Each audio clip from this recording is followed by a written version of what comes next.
Gosh, it's so lovely to see so many of you. Makes it worth my while doing writing the presentation. Um, I'm going to talk about something that's really quite controversial, and I want you to bear with me. So restrictive practice, the elephant in the room. It's a real issue, isn't it? But first I'm going to tell you about me. So I'm Kate Sheehan, I'm an occupational therapist. I've been working in the private sector for the last 28 years, but have been qualified 38. Maybe I'll make it to 40 and then say goodbye. And I work mainly in the independent sector, and most recently, Safe Spaces said to me, "Do you fancy a challenge?" And I went, "Absolutely." And they said, "Will you come and consult for us?" So as of June, I've been consulting with Safe Spaces, and it's been a really interesting journey. So I put some learning outcomes on here, but I do have this habit of going off script occasionally. But we're going to reflect on our understanding of what restrictive practice is, challenging our insight into restrictive practice, to understand what person-centered approach is to this area, and to review a kind of strength-based, focused approach within our practice. I thought the first thing was to actually tell you the definitions of restrictive practice. And I think you probably all know them. They're all slightly different. But restrictive practice is an umbrella term that refers to the entire range of interventions that are considered restrictive and which infringe a person's rights. I actually prefer this one, which are actions that limit a person's movement, freedom, or ability to make decisions. Right, so that's restrictive practice. So, makes you think, doesn't it? Really makes you think. So, I'm going to make you put your hands up. Is this restrictive practice? And be honest, please be honest, because we can only address this if people are honest.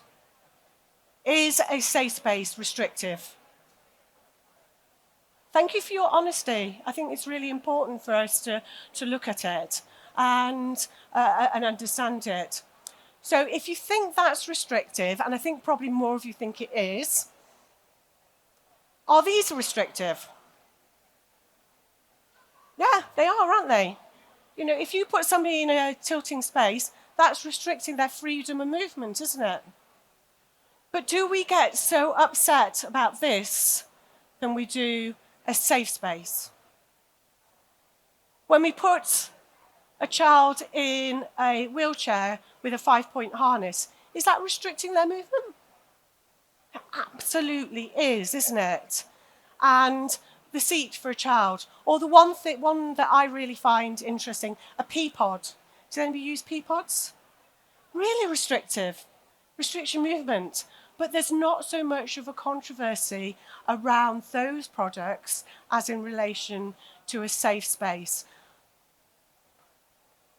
So here we go. Are these restrictive? They are, aren't they? I tell you what, this subject is blowing my mind because I always look at this one, and I lived in the States when my first child was born, and I had reins. And the number of Americans who used to come up to me and say, "You can't do that to your child. That's just not on." And I would say, "Well, actually, I know my child runs off, and I want to make sure I know where my child is." So it's not restricting her movement, but it's just giving me a feeling of safety. So we have to understand that sometimes restrictions we place on our clients are actually around safety. So, you know, you put a baby in a cot because they don't want to fall out, do you? And also with cots, you lower it down as they get to the point where they're climbing up, so they can't get out. So all of these pieces of equipment are for safety. And that's exactly what a safe space is. It's for safety. And I keep going back to this because it really made me think, you know, what are we actually doing as therapists? What kind of approaches are we doing that means that we're doing the less restrictive? So who has children? A bit older now, but they're still my kids. And I just want to say to you, just like adults, kids sometimes need a break, don't they? And having a specific place to escape from the realities and pressures of life in childhood makes playing in a tent or a fort is appealing. Everybody, including children, and that's from Healy. It helps you to understand. Who in here goes and has, is it an age thing, a bath with a glass of wine and you lock the door? Or when my children were younger and I used to lock the toilet door so they didn't come and sit on my lap while I was weeing, that was escape, isn't it? There's nothing wrong with the fact that we need space. We all need space. So it's not unusual, it's just some of our clients need more space than others. So it's also, is this restrictive or is this play? So I don't know how many of you with children have made a tent or a fort. I certainly did, my son certainly did. He liked to be safety pinned in to his fort so he could hide, mainly from his sister, but he wanted to hide. But the other thing that he liked was he had a pop-up tent in his bedroom, and he'd often sleep in it. That's fine. He slept. He wasn't waking me up at 2 o'clock in the morning. But could it be deemed as restrictive? Because he used to zip himself in. Sometimes I used to zip him in. But the other thing, as my son grew older, and it's amazing how you suddenly realise, oh my gosh, he had real sensory and regulation issues that I didn't recognise when he was a kid. But we bought him a shed. And there was a Michael shed. And he used to lock himself in there because he needed space away from us. And I think it was that issue of he'd be at school and he'd have to do everything he was told to do. Well, not quite, but he managed to regulate at school. And then he'd come home and he just wouldn't want anything to do with anyone. So you could see it as restriction, but you could see it as play. So you can see that restricted spaces can also engage people in play. But professionally, what do we do when we're working with children? And I've been reading a lot of policy documents, and I don't know whether you guys have the time to do this, but I often read them when I go to bed at night. And I love the Welsh Government's Reducing Restrictive Practice framework. Does anybody use it? It's really worth a read. But it says, preventing the necessity for restrictive practice through the development of reduction strategies. And we'd all agree, wouldn't we? You don't start with restrictive practice. You look at what else is possible. Working with individuals through person-centred planning, we have to put the person at the centre and meet the individual needs in a way that actively reduces the likelihood of situations arising and where restrictive practice has to be put in place. And finally, having measures in place so that when the situation where restrictive practices are used as a last resort, you've got a plan for it to come out. Nobody would object to that. So that brought me back to occupational therapy. And the Royal College says the aim of occupational therapy is to help children and young people take part in activities and routines, the occupations to give them purpose and meaning. If a child is too distressed, they cannot participate. If a child is so hyper-aroused, they cannot participate. So as OTs, we need to make sure that we must be at the forefront of practice when assessing for making recommendations. What occupations are we trying to get that child, young adult to do? So what do we need to understand? Well, we need to understand that kind of window of tolerance. Who knows about the window of tolerance? Yeah. It's quite commonly used, and it's a psychological concept of optimal emotional and physiological state for an individual to be able to manage daily life. And he's given us a lovely little picture. I get this, but what I find really difficult to understand is we talk about this window of tolerance, but that every single one of us have been down here at some point and been up there at some point. And that can be daily, can't it? Road rage. Classic. I'm up here. I don't swear unless there's road rage. And I get really stressed and I can feel it. But I'm able to adjust my response and bring it down to being a little bit more tolerant.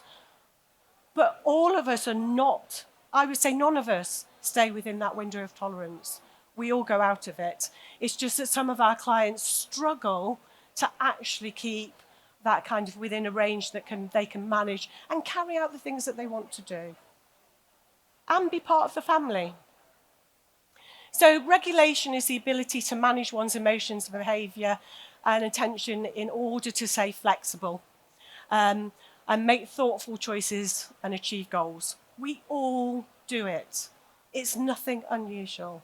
Every single one of you in this room are regulating yourself according to the social situation you're in. So when I started with safe spaces, and they would already be having this conversation, and what's really important to me is if you're doing any form of restrictive practice, it has to come from a professional. It cannot come from a parent. It has to have some professional element to it. And the design that we use can enable choice and control for the user so they can start to learn to self-regulate. So how do we make the right decisions at the right times for our clients? It's very difficult, isn't it? Because we're under vast amounts of pressure, huge waiting lists. Then if you want to get CAMS involved, they go all this 3-year wait. Or you want an educational psychologist and they're not around. But we have to work within what we've got. And the main thing we need to do is bring meaning and purpose to our clients' lives.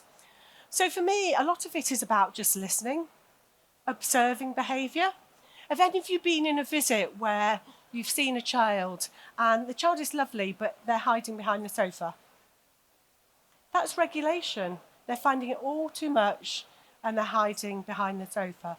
Or you go and somebody says, oh, he really likes sitting in the cupboard under the stairs. That's regulation. That's them adapting their environment to meet their needs, which is exactly what we do, isn't it? We modify the environment to meet the individual needs of the person. So we need to question and we need to reflect. But for me, this whole issue around putting in equipment that causes restrictions has to be a multidisciplinary approach. It's not purely an OT approach.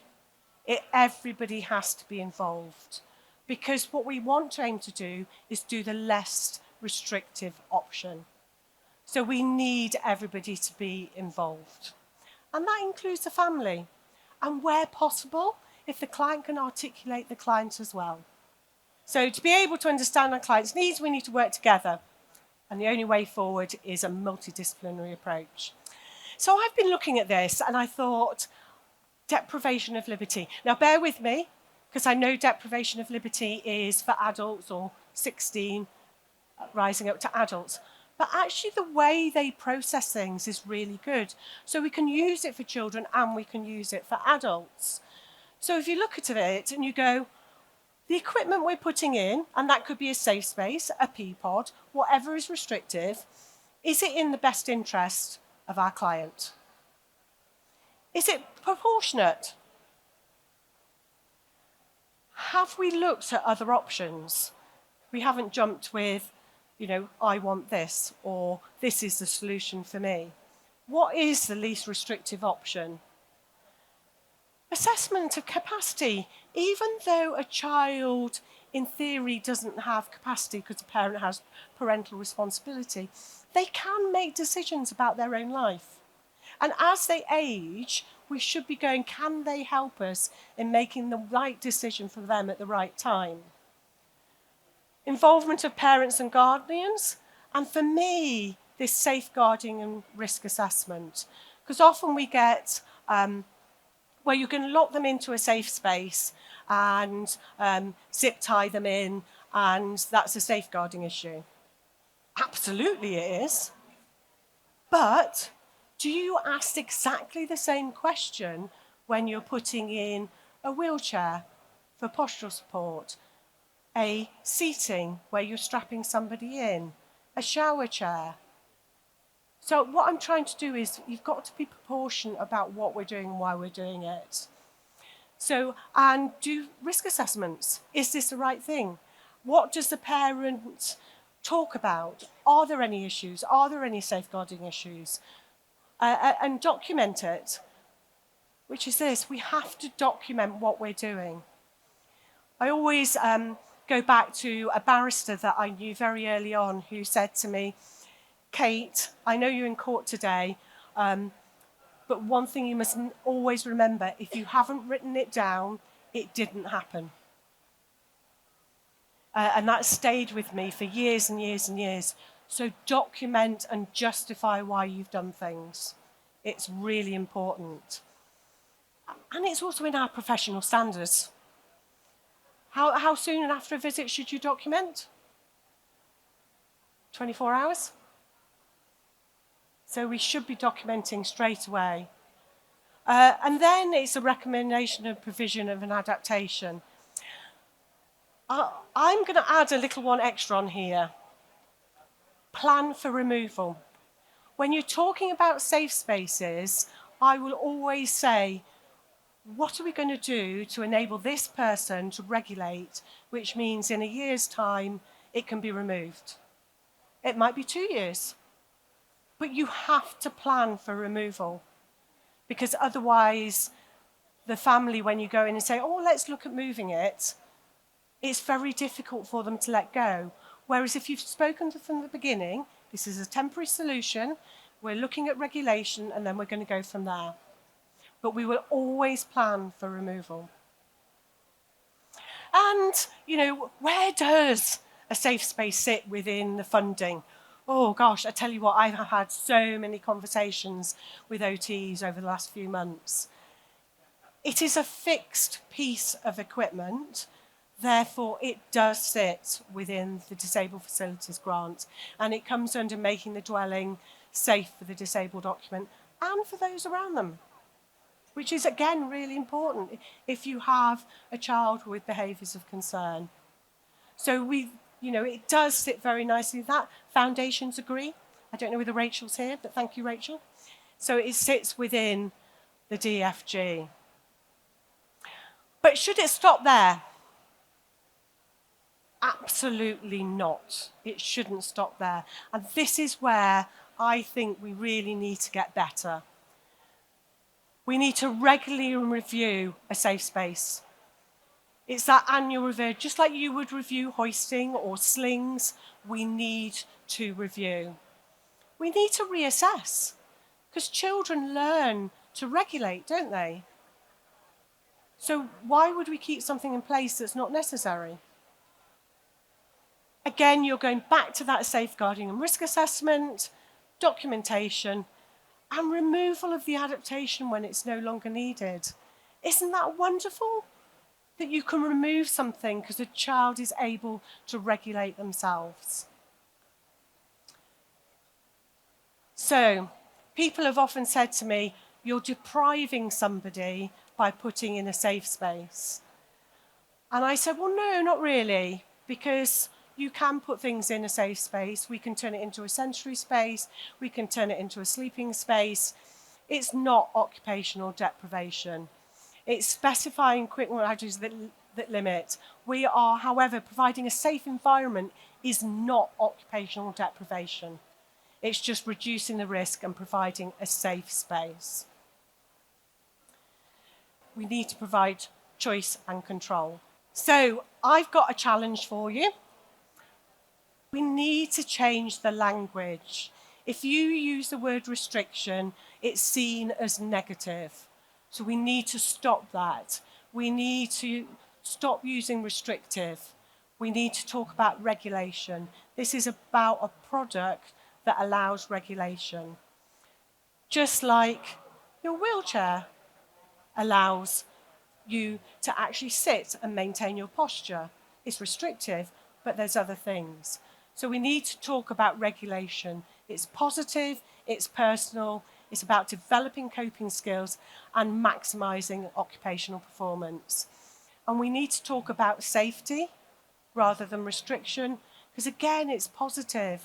And I kept coming back to that manual handling. We still will avoid any form of restriction if we can. We assess if we can't.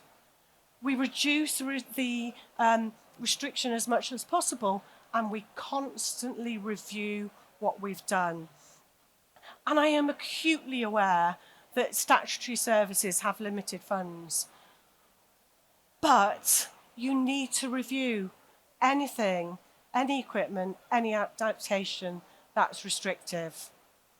So finally, I will say to you, have an MDT approach. That is the way forward. Provide minimal intervention, and that might not be a safe space. Provide a safer environment. That's what we're aiming to do. Support self-management and regulation. Make sure you have a risk assessment in place. Plan to remove and regularly review. We were really hoping to have a mum here, but you know what it's like. Life takes its turns, and she couldn't make it today.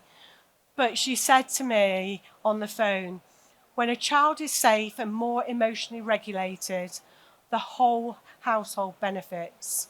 Stress goes down and quality of life can improve. And what is more OT than improving somebody's quality of life? Okay. Questions?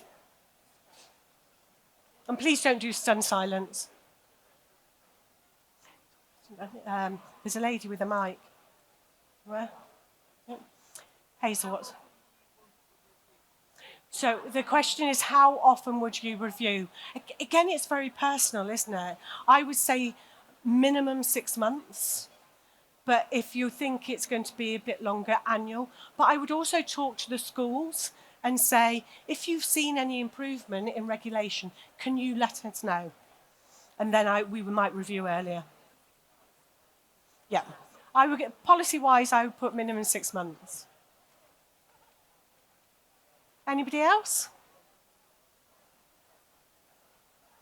If you want a copy of the slides, please come to our stand, which is E15.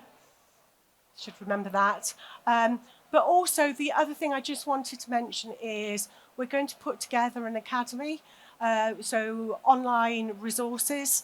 So if anybody's got any ideas about what they want to learn more about, please just let us know. And thank you for coming.